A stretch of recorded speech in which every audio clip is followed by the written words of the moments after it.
Today, I'm thinking of reading Albert Camus' beautiful essay in Korean. It's Return to Tipasa from the collection Sama. In this piece, Camus talks about going back to Tipasa, a place he once loved with all the innocence and passion of youth. After the war, he returned there once, but felt disappointed. He even said that trying to relive at 40 what he once enjoyed at 20 is a sheer madness. But on his second visit, things a little different. He wrote, "I found exactly what I had come seeking." After he returned to France after the trip, he made a resolution to live fully embracing both beauty and humiliation, the spiritual hilltops and the capitals of crime. In this essay, he leaves us with one of his famous lines. "In the midst of winter, I found there was, within me, an invincible summer."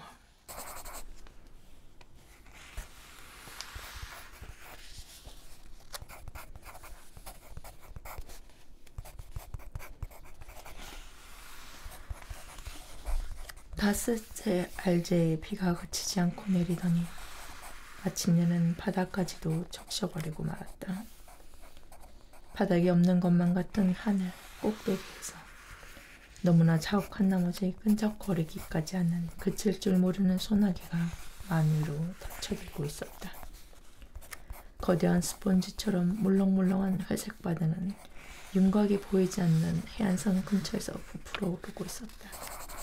그러나 수면은 부동의 빛발 아래서 거의 까닭도 않는 것 같았다.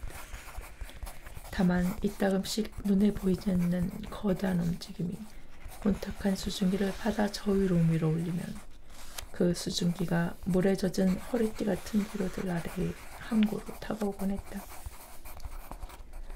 도시 그 자체나 물기가 흘러내리는 그 모든 힘벽들이 그와는 또 다른 힘을 내뿜는 바람에 그것이 또 앞서의 수증기와 다시 만나는 것이었다. 그래서 어느 쪽으로 몸을 돌려도 물을 숨쉬는 것 같아서 마침내는 공기가 물같이 마셔지는 것이었다. 나에게는 여전히 숱한 여름들의 도시로만 여겨지는 그 12월의 알제에서 나는 물에 젖은 바다를 앞에 둔 채 거닐었고 기다렸다. 나는 유럽의 밤을 여러 얼굴들에 박힌 겨울을 피해서 왔던 것이다. 그러나 여름의 도시에서마저도 웃음이 사라져버려서 비에 젖어 번들거리는 등어리들밖에는 보이지 않았다. 저녁이 되어 몸을 들여놓고 쉴까 하여 찾아든 요란한 불빛의 카페들에서 나는 이름은 알지 못하지만 낯이 익은 얼굴들에서 내 나이를 읽어내곤 했다.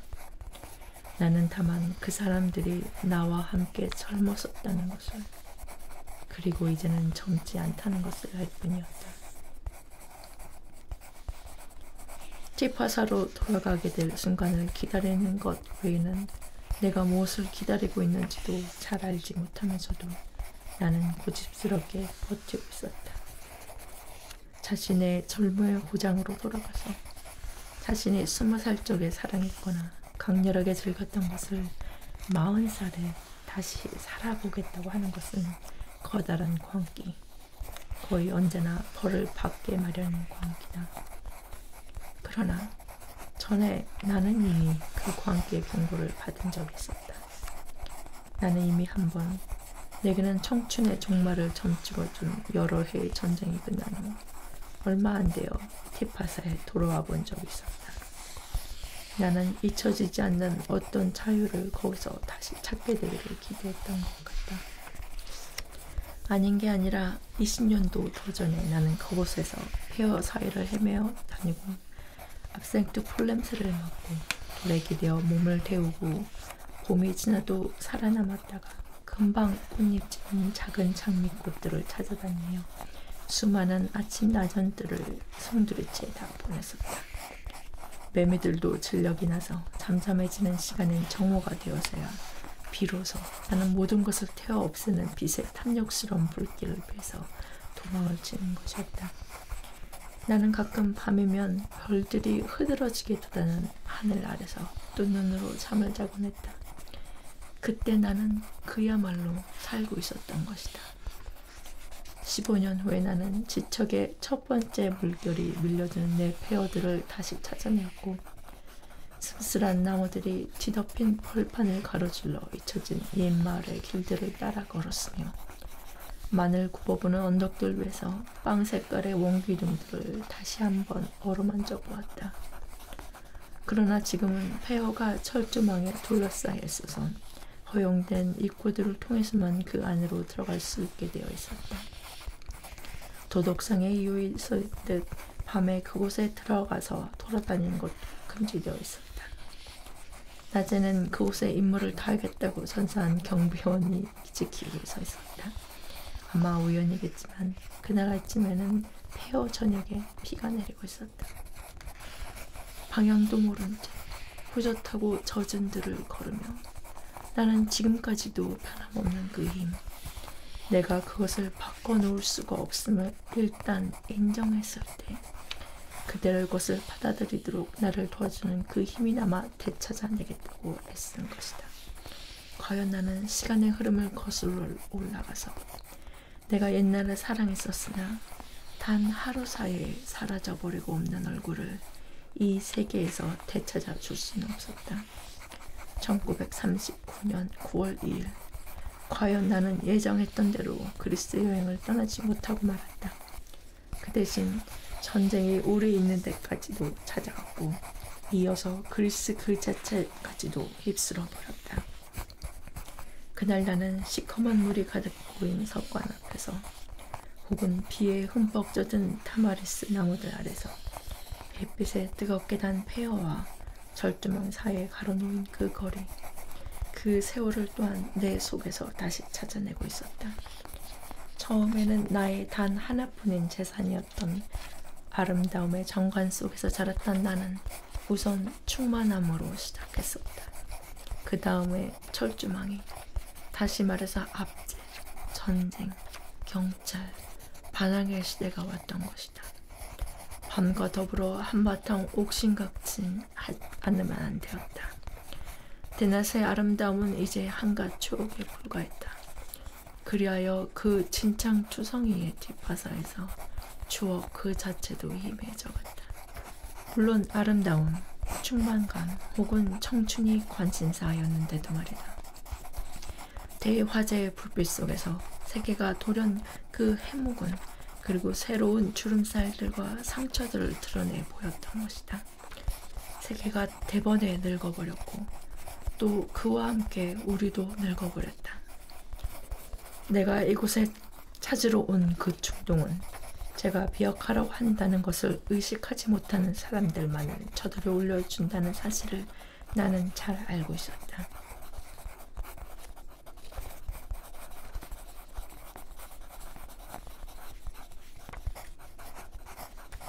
얼마간의 순진함이 없이는 사랑도 없다. 순진함은 어디에 있었던가. 제국들이 무너져갔고 민족들과 인간들이 서로 목을 물어뜯었고 우리들의 입은 더럽혀져 있었다. 처음에는 그런 줄도 모르고 순진했던 우리가 이제는 원치도 않으면서 유죄였다. 우리의 지식이 많아지는 것과 더불어 신비도 커갔다. 바로 그렇기 때문에 우리는 이 무슨 장난이란 말인가, 도덕에 관심이 많은 것이다. 불교자가 된 내가 미덕을 꿈꾸고 있었으니 순진하던 시절에는 나는 도덕이 존재하는 줄도 몰랐다. 이제는 그것을 알지만 그것의 높이에서 살 능력이 없었다. 지난날 내가 좋아했던 곳 위, 허물어진 신전에 비해 젖은 기둥들 사이에서 나는 초석들과 모자이크 위로 아직도 그 발자국 소리가 들리는 그러면서도 이제 다시는 따라 걷지지 못할 그 누군가의 뒤를 따라 걷고 있는 것만 같았다. 나는 다시 파리로 돌아가서 몇 해를 머물러 있다가 내 고향으로 다시 돌아오게 된 것이었다. 그렇지만 그 모든 세월 동안 줄곧 어렴풋하게 남아 내게는 무엇인가 아쉬운 게 있었다. 강렬하게 사랑을 할 기회를 일단 가져보고 나면 인생은 그 열기와 빛을 다시 찾으려 하다가 다 보내고 만다. 아름다움, 그 아름다움에 따르는 관능적 행복, 불황에게 애누리 없는 몸바침은 내가 갖지 못한 어떤 위대한 능력을 요구한다. 그러나 뭐니 해도 무엇을 제외시키도록 강요하는 것이 참다운 것은 없다. 고립된 아름다움은 결국 상을 찡그리게 되고 말며 혼자만의 정의는 마침내 억압이 되고 만다. 한쪽을 제쳐놓고 다른 한쪽만을 섬기려는 자는 아무도 자기 자신도 섬기지 못하며 필경은 갑절로 불의를 섬기게 된다. 뻣뻣하게 무뎌진 나머지 그 무엇에도 감격할 줄을 모르게 되고 모든 것이 다 아는 것이어서 인생이 되풀이를 뿐이게 되는 날이 오게 된다. 그것은 유적과 말라빠진 삶, 죽은 혼의 시절이다. 다시 살아나려면 은총이나 자기 망각이나 고향이 있어야 한다. 어느 날 아침별 어느 길모퉁이에서 감미로운 이슬 한 방울이 심장 위에 떨어졌다가 증발한다. 그러나 신선한 맛은 여전히 남아있다. 마음이 요구하는 것은 언제나 그 신선함이다. 나는 다시 떠날 필요가 있었다.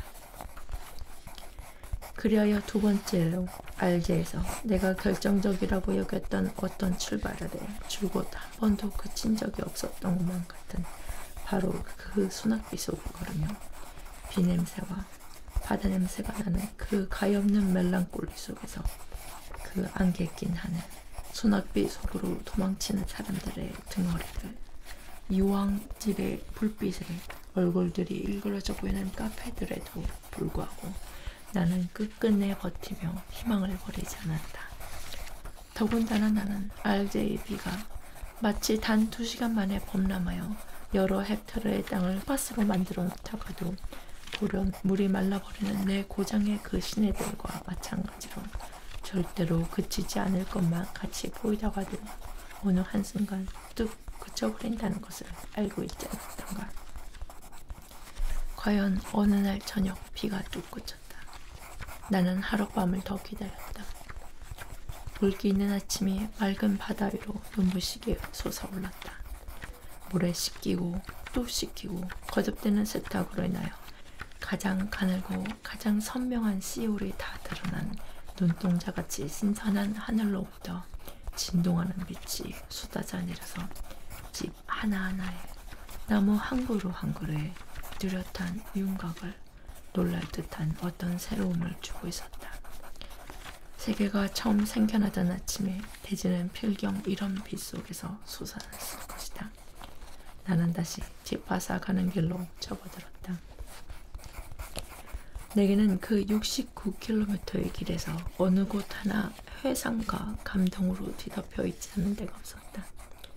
치열했던 어린 시절, 부르릉거리는 버스를 타고 가던 청소년 시절의 몽상들, 아침나절들, 싱그러운 처녀들, 해변, 언제나 힘을 주어 팽팽하기만 하던 젊은 근육들, 16살 가슴속에 찾아드는 저녁나절의 가벼운 보람, 살려는 욕망, 영광, 그리고 오랜 세월 동안 늘 한결같은 하늘, 힘과 빛이 무진장인지라 제 스스로도 달랠 길 없어 정오의 무시무시한 시각이면 십자가 모양을 하고 바닷가 모래밭에 받쳐진 재물들을 여러 달에 걸쳐 하나씩 삼켜버리는 하늘. 길이 사일지역과 청동빛 포도밭 언덕을 벗어나 해안 쪽으로 내려가면서 지평선 끝에서 다시 보게 되는 바다. 아침빛 속에서는 거의 감지되지 않는, 그러면서도 여전히 늘 같은 바다. 그러나 나는 바다를 바라보려고 발걸음을 멈추지는 않다. 단 한 덩이로 도려내진 육중하고도 단단한 그 산. 저 스스로 바다에 들어가 잠기기 전에 서쪽으로 뒷바사 물고기를 끼고 부르는 슈누아를 다시 보고 싶었던 것이다. 옆에 가 닿기 훨씬 전에. 그것은 아직 하늘과 혼동되어 보이는 푸르고 가벼운 수증기 같은 모습으로 멀리서부터 보인다. 그러나 우리가 가까이 다가감에 따라 그것은 조금씩 짙어져가고 그걸 둘러싼 바닷물 색깔의 띠기에 이르는데 마치 그 굉장한 충동이 대번에 잔잔해진 바다 저 위에서 갑자기 뚝 정지되어 버리기라도 한 것 같은 무지부등의 거대한 파도다. 더욱 가까워져서 거의 뒷바사 성문에까지 가면 바야흐로 갈색과 녹색의 우뚝 솟은 변땀이 그 무엇에도 흔들리지 않을 있기 있게 늙은 신, 나도 그중 하나인 그 아들들에게는 피난처요 항구인 그 신이 눈앞에 나타났다. 바로 그 산을 바라보면서 나는 폐허 속으로 들어가기 위하여 마침내 철조망을 넘어선다. 그러자 평생에 오직 한두 번밖에는 찾아오지 않는 것으로 그것이 지나고 나면 남은 삶은 여한이 없는 것이라고 여겨도 좋은 경우죠. 나는 섣닷의 찬란한 햇빛 아래서 내가 찾으러 온 그것을 시대나 세계의 아랑곳 없이 그 인적 없는 자연 속에서 나에게 오로지 나 혼자에게만 주어진 바로 그것을 영락없이 다시 찾아내는 것이었다. 올리브 열매가 흩뿌려진 고대 광장으로부터 아래쪽으로는 마을이 보였다. 거기서는 아무 소리도 들려오지 않았다. 가벼운 연기들만이 투명한 공기 속으로 솟아오르고 있었다. 바다 또한 싸늘하게 반짝이는 햇빛에 끓이지 않는 샤워에 숨이 막히는 듯 잠잠했다. 슈누아 산 쪽에서 들려오는 아득한 수탉 고름소리만이 대낮의 덧없는 영광을 찬양하고 있었다. 폐허 쪽으로는 눈길이 닿는 한 얼큰 돌멩이들과 앱생트 풀들, 나무들과 완벽한 돌기둥들 밖에는 수정같이 맑은 대기 속에 보이는 것이 없었다. 헤아릴 수도 없는 한순간에 아침은 고정되어 버리고 태양은 멈춰 버린 것 같았다. 그 빛과 침묵 속에서 여러 해 동안에 미칠 듯한 분노와 어둠이 서서히 녹아가고 있었다. 나는 마치 오래전부터 멎어버린 심장이 가만가만 뛰기 시작이라도 하듯이 거의 잊어버린 어떤 소리를 내 속에서 기울여 두고 있었다. 그러자 이제 깨어난 나는 침묵을 이루고 있는 알아듣기 어려운 그 소리들을 하나씩 가려내는 것이었다. 새들의 잇따른 저음, 바위 아래 바다의 가볍고 짧은 한숨, 나무들의 설레임, 옹기둥들의 눈먼 노래, 압생트들이 서로 스친 소리, 슬그머니 기어가는 도마뱀들. 나는 그것을 듣고 있었고 또한 내 속에서 솟구쳐 오르는 행복한 물결에도 귀를 기울였다. 나는 비록 잠시 동안만이라도 황구로 돌아와 있는 것 같았고 이 순간이 이제부터는 결코 끝장나지 않을 것만 같이 여겨졌다. 그러나 잠시 후 해가 눈에 띄게 한단을 하늘로 솟아올랐다. 쥐새가 한 마리 짤막한 서곡처럼 노래하자 곧 온 사방이 새들의 노랫소리가 힘과 환희와 즐거운 부조화와 무한한 황홀감과 더불어 폭발했다. 한나절 해가 다시 움직이기 시작했다. 그것이 나를 저녁까지 실어다 줄 것이다. 정오에 지난 며칠 동안의 성난 파도가 물러가면서 남격슬직한 거품과도 같은 향일성 식물의 꽃이 뒤덮인 반은 모래땡의 빗털 위에서 나는 그 시간이면 기진한 동작으로 간신히 조금씩 부풀어 오르곤 하는 바다를 바라보았고 존재가 말라붙어버리지 않고서는 오랫동안 속에서 달랠 길은 없는 두 가지의 갈등, 즉 사랑과 찬미라는 갈증을 충분히 채우고 있었다. 왜냐하면 사랑받지 못하는 것은 그저 운이 없는 것이지만 사랑하지 못하는 것은 불행이니까 말이다. 오늘날 우리는 모두가 그 불행으로 죽어가고 있다. 비와 증오가 마음 자체를 말려 죽이기 때문이다. 정의를 찾으려는 요구가 오래가면 그것을 낳아준 사랑을 메마르게 한다. 우리가 몸담아 살고 있는 이 아우성 속에서는 사랑은 불가능하고 정의는 역부족이다. 바로 그 때문에 유럽은 대낮을 증오하고 오로지 불의를 스스로에게 맞세울 수밖에 없는 것이다. 그러나 정의가 말라 빠져가지고 오직 씁쓸하고 메마른 살밖에 남지 않은 아름다운 오렌지색 열매로 변해가는 것을 막으려면 어떤 신선함을, 어떤 기쁨의 샘을 자신 속에 고스란히 간직하고 있어야 하며 불의를 모면할 수 있는 대낮을 사랑해야 하고, 그리하여 그렇게 전취한 빛을 가지고 싸움으로 되돌아가야 한다는 사실을 나는 틱밭에서 다시 발견하는 것이었다. 나는 그곳에서 옛 아름다움을, 젊은 하늘을 다시 찾았고, 우리가 광기에 사로잡혔던 최악의 세월 속에서도 그 하늘의 기억이 한 번도 내게서 떠난 적이 없었음을 마침내 깨달으면서 나의 행운을 가늠할 수가 있었다. 결국 내가 절망하는 것을 막아준 것은 바로 그것이었다. 티파사의 폐허가 우리의 공사장들이나 파괴의 자네들보다 더 젊다는 것을 나는 늘 알고 있었다. 거기서 세계는 날마다 항상 새로운 빛 속에서 다시 시작되고 있었다. 오 빛이여, 이것은 고대극 속에서 그들의 운명과 마주선 모든 등장인물들의 부르짖음이다. 이 마지막 호소는 또한 우리들의 것이기도 하니 나는 이제 그걸 잘 알고 있었다. 겨울의 한가운데에서 나는 마침내 내 속에 억누를 길 없는 여름이 담겨있다는 것을 깨달았던 것이다. 나는 다시 제파사를 떠나 유럽과 유럽의 투쟁으로 데려갔다. 그러나 그 한나절의 기억은 아직도 나를 떠받쳐 주고 있으며 열광하게 해주는 것과 억압하는 것을 같은 마음으로 받아들일 수 있도록 도와준다.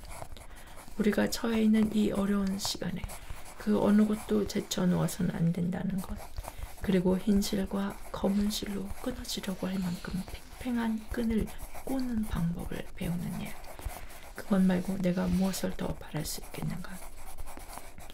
지금은 내가 행하거나 말한 모든 것 속에서는 이 두 가지 힘을 엿볼 수 있는 것 같다.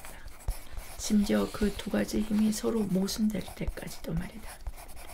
나는 내가 그 속에 태어난 빛을 부정할 수 없었고, 그러면서도 또 이 시대가 강요하는 온갖 억압들을 마다하고 싶지가 않았다.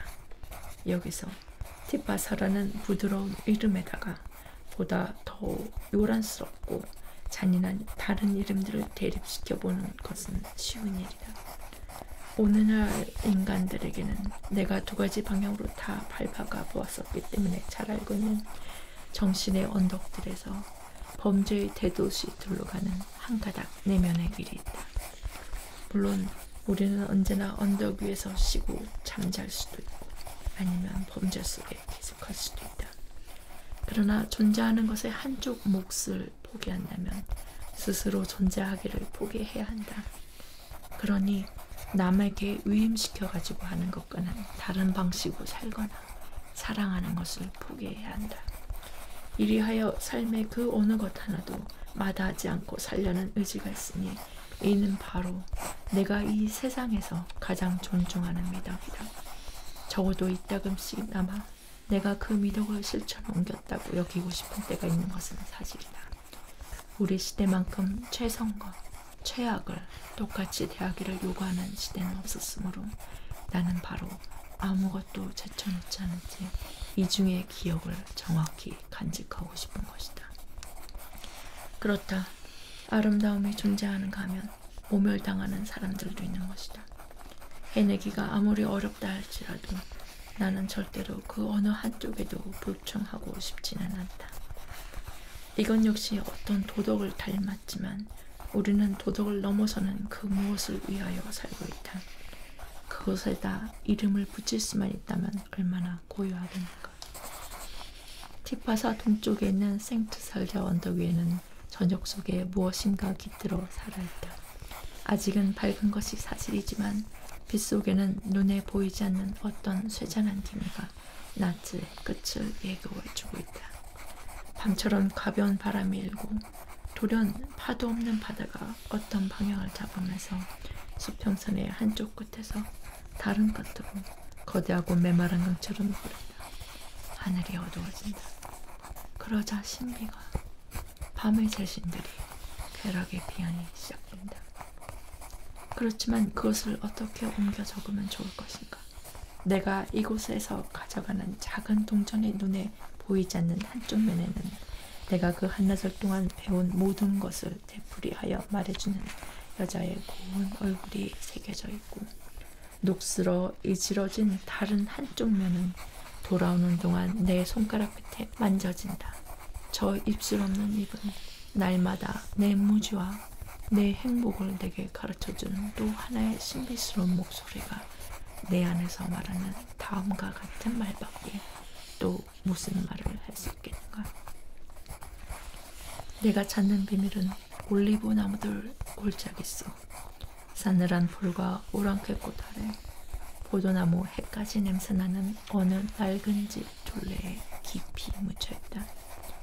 20년이 넘도록 나는 그 골짜기를 그리고 그와 비슷한 다른 골짜기들을 돌아다녀 보았고 벙어리 염소치기들에게 물어보았으며 사람이 살지 않는 폐허의 문을 두드려 보았다.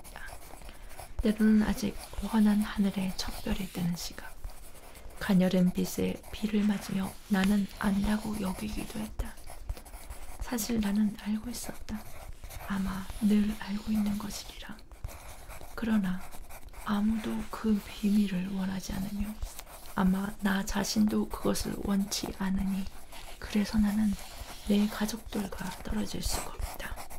더우가 안개로 지은 부유하고도 끔찍한 도시들을 지배한다고 믿는 내 가족들 가운데서 나는 살고 있다. 그 가족은 밤낮으로 목청 높여 짓거리며 그 무엇 앞에서도 굽힐 줄 모르는 그 가족에게 모두가 다 굽힌다. 그들은 모든 비밀에 대하여 귀가 먹었으니까 말이다. 나를 떠받쳐 주는데도 그들의 권력이 내게는 따분하기만 하고 그들의 고함 소리는 진럭이 나기도 한다. 그러나 그들의 불행은 나의 불행. 우리는 한 핏줄인 것이다.